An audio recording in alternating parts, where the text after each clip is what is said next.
Bom, boa tarde. Hoje nós vamos fazer uma análise geopolítico da importância da Ucrânia e o porquê a União Europeia, a NATO, a Organização do Tratado do Atlântico Norte, Biden, Macron, Olaf Scholz, Alemanha, França, e Estados Unidos, né, e os democratas socialistas estão tão preocupados com uma invasão russa na região de Donbás. Nós temos que entender que a região de Donbás ela é composta pela bacia de dois rios que desaguam no Mar de Azov. Supostamente, o Mar de Azov é um pequeno mar, né, aonde ele se encontra com um estreito e com a península da Crimeia, que desde 2014 pertence à Rússia, porque a Rússia, em 2014, invadiu a Crimeia e tomou posse. Nós não podemos esquecer que na Crimeia existe um grupo étnico que eu já falei aqui no canal, que vocês devem ver o vídeo, que são os tártaros da Crimeia. Os tártaros da Crimeia, eles estão associados ao Império Tártaro. São os remanescentes da Tartária, do que foi a Tartária, que ia desde o rio Oder, na Polônia, até o Canadá, até o Estreito de Bering e até o Canadá. E foi o maior império que já existiu no mundo, mas esse está fora dos livros de história. Mas se vocês colocarem no Google Império da Tartária, existe muito material bom. Eu aconselho todos vocês a imprimirem aquele material, que é excelente. Bom, voltando à questão. Quando os russos invadiram a Crimeia e a tomaram, eles viram que existia parte da população da região de Lugansk e Donetsk, da região de Donbás, que era pró-Rússia. E nós temos ali a região da Ucrânia, onde 50% da população é pró-Rússia. O que a Ucrânia está fazendo? Ali em azul nós temos os domínios da Ucrânia, em azul e amarelo. E nós temos ali Donetsk, que é a capital da Donetsk, e Lugansk, que é a capital da Lugansk. Nessas regiões nós temos dois rios, o rio Don e o rio Donetsk.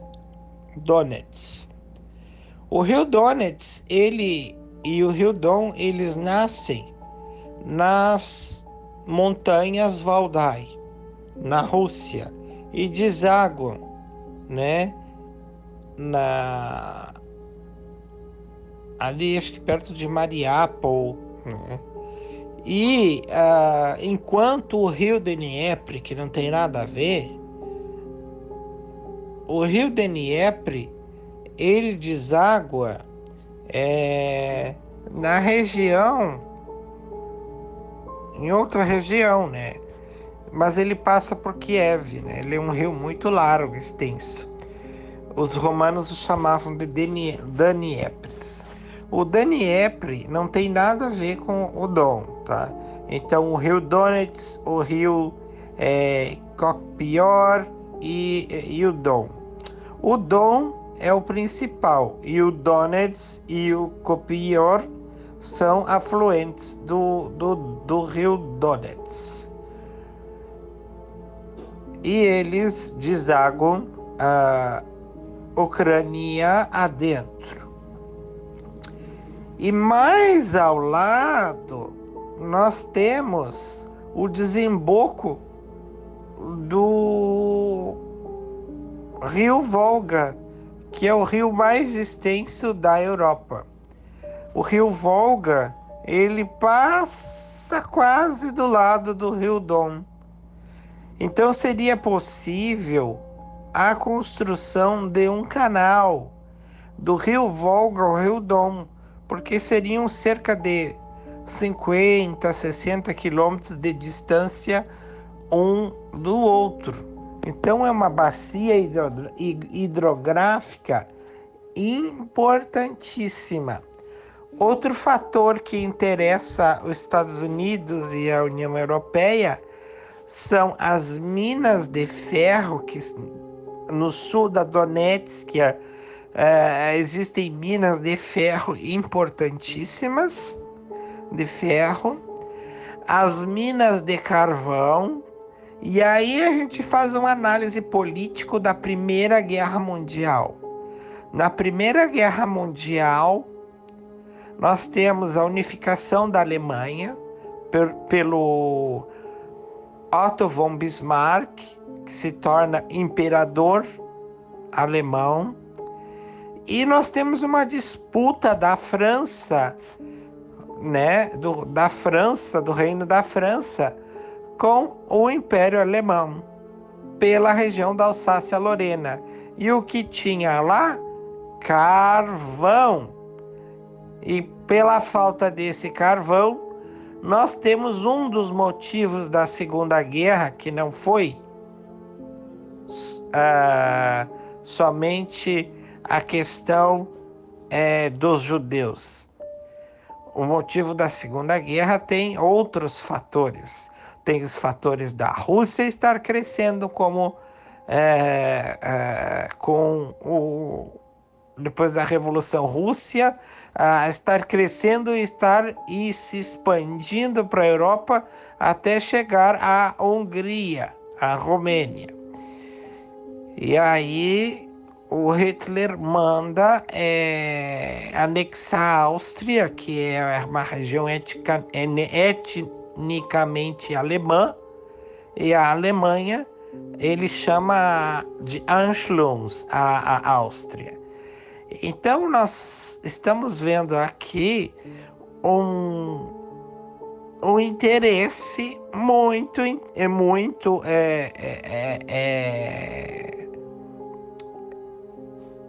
um interesse, né?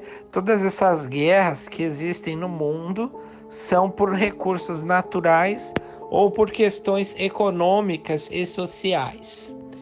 Então, a Ucrânia hoje ela é um barril de pólvora, porque ao norte nós temos a Bielorrússia e o rio Dnieper nasce na Bielorrússia e passa por Kiev. E hoje a Bielorrússia apoia a Rússia com contingente militar.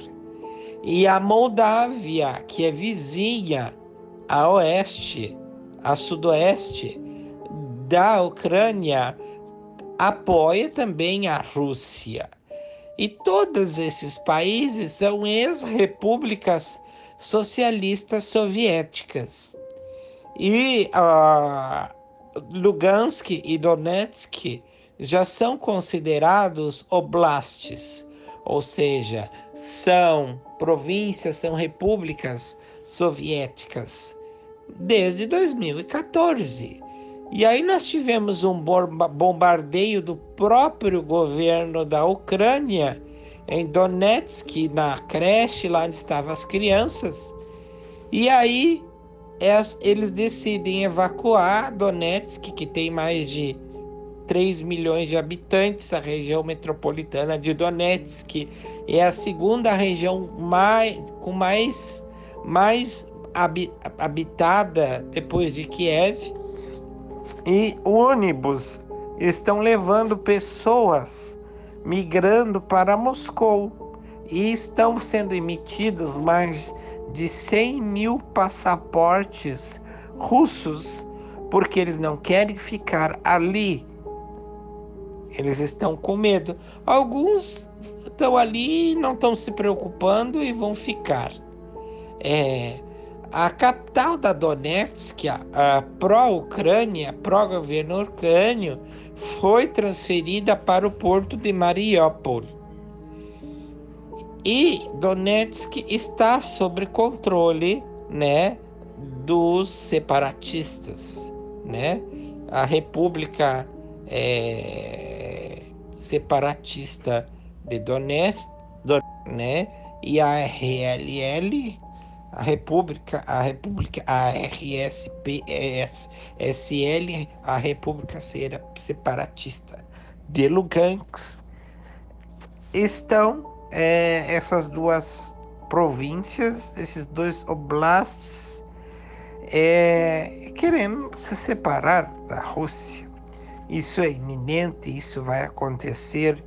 E eu vejo a Ucrânia perdendo boa parte desse território que compõe a cerca de 3% do seu território.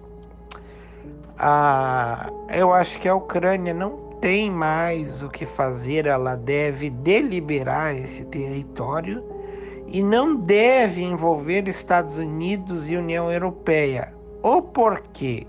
Porque em 2014, né, quando estavam lá, acho que era o Bush, eles estavam mais preocupados com o Iraque, né, e com o Afeganistão.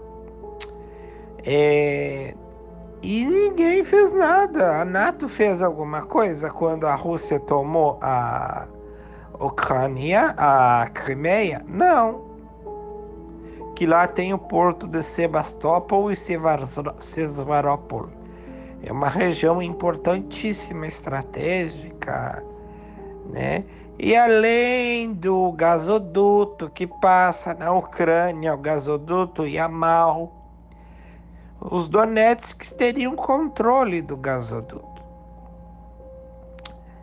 E outra questão, a Ucrânia possui um dos solos mais ricos do mundo, que é o solo de Chernozem, ou Chernossolo. É um dos solos de terra preta mais férteis do mundo. Essas planícies, esses vales, eles têm uma capacidade de produção de batata, de beterraba açucareira, de trigo, de cevada e de centeio inigualável. Esse Chernossolo nós temos em algumas regiões do Brasil, no sul e outras regiões. É um solo de terra preta, é o solo mais rico, o solo mais mineralizado, mais potente para a produção de leguminosas e cereais do mundo. Então a Ucrânia tem carvão, tem ferro, tem Chernossolo, tem rios, tem o Rio Don, tem o Rio Dnieper e ao ladinho passa o Volga, que separa a Rússia da Ucrânia. Então eu acho que essa história de que a Rússia quer invadir a Ucrânia é uma grande mentira. Eu não acho, eu tenho certeza. É uma mentira e uma desculpa que os Estados Unidos sempre acha para invadir algum lugar, como fizeram com Bagdá. Destroçaram Bagdá. Destroçaram Bush pai, destroçou o Kuwait. Destroçaram o Iraque. Por quê? Pelo interesse petrolífero. Agora eles querem o carvão para aquecer as termoelétricas europeias. Então eles querem roubar ou fazer acordo com a Ucrânia. E também o gasoduto. Mas isso não será possível porque a Rússia não irá deixar, a Bielorrússia e a Moldávia também não irão deixar. Então nós estamos vendo uma loucura, uma sandice acontecendo na Ucrânia E é uma total falta de irresponsabilidade, porque isso pode causar uma terceira guerra mundial. Ponto final. Biden, o maior erro histórico, depois de Bush pai, Bush filho e Obama. Erro total. Os Estados Unidos está perdendo a sua hegemonia política. Hoje a China é o país mais rico do mundo. Acordem. E a Rússia é o segundo. E os BRICS, Brasil, África do Sul, Índia, Rússia e China, vão dominar o mercado. O dólar está valendo 4,50. O real, aliás, está valendo 4,50. Nós tivemos uma queda de 70 centavos, quase 70 centavos de real, do dólar e do euro. Nós vamos chegar a ter um euro que vai estacionar na casa dos 13,80 para baixo, e do dólar que pode chegar a 2,80, causando uma crise na bolsa, nas bolsas mundiais, e o tal do Reset Global e o acordo do Cidade do Cabo, que eu tanto falo. Então, o real, ele vai sobressair. Foi uma das moedas mais fortes nos últimos tempos. Com o apoio financeiro do presidente Trump durante seu mandato ao Brasil, que recebeu milhões de dinheiro, estão furando poço e dando água lá no Nordeste, e colocando placas solares. Nós temos também dinheiro russo entrando dentro do Brasil. O Brasil se encontra neutro, ele é celeiro do mundo, ele barganha e tira da reta questões militares, porque o interesse do Brasil sempre foi comercial. Desde Getúlio Vargas, desde João Figueiredo, o Brasil se mantém na neutralidade. Então é uma grande mentira, é uma loucura, uma sandice. E eu vejo a renúncia do Biden, eu vejo o Macron perdendo as eleições e Olaf Scholz sendo afastado. E a Alemanha está com uma inflação a maior dos seus últimos 40 anos, e os Estados Unidos também. E aí eles estão preocupados em fazer guerra e não estão corrigindo os problemas de inflação dentro da Alemanha e dentro dos Estados Unidos, o que vai causar uma guerra civil dentro dos Estados Unidos e dentro da Europa. E tem ainda aquela outra questão do passaporte, que está caindo, já está caindo, vai cair, para os europeus já caiu. E aqui na América do Sul não vai ser diferente. Gostou do vídeo? Deixa o seu like para ajudar o canal a crescer. Eu fico por aqui. Até o próximo vídeo.